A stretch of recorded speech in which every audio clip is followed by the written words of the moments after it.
সকলকে জানাই happy independence day. তো সকাল থেকে আমার দিনটা নর্মালভাবে কেটে গেলেও বিকেলবেলাতে যেহেতু একটা প্রোগ্রাম ছিল, তো সেই জন্য সাজগোজ করে বেরিয়ে গিয়েছিলাম প্রোগ্রামে।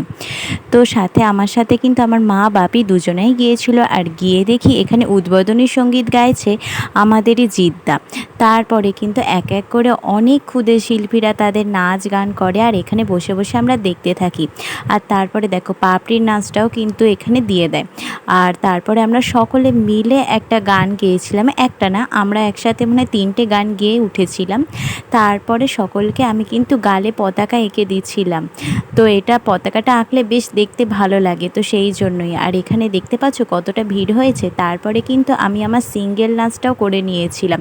দেখো যেহেতু কপিরাইট পড়ার চান্সটা আছে, তো সেই জন্য আমি কিন্তু আর অডিওটা দিলাম না। তো তোমরা গেস করো দেখি কী গানে ডান্স করছিলাম আমি।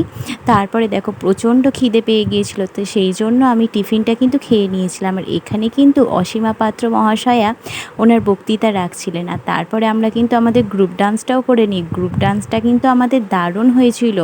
তো এই ডান্সটাও কি তোমরা গেস করে বলো দেখি। আর তারপরে কিন্তু সব থেকে ভালো লাগার মুহূর্তটা এসে গেল। হ্যাঁ, যখন আমাদের জন্য আমাদের মায়েরা মঞ্চস্থ হয়, তখন কিন্তু আলাদাই ভালো লাগার সৃষ্টি হয়, কি তাই না? তো এখানে মায়েদের সকলকে ডেকে নিয়েছিল।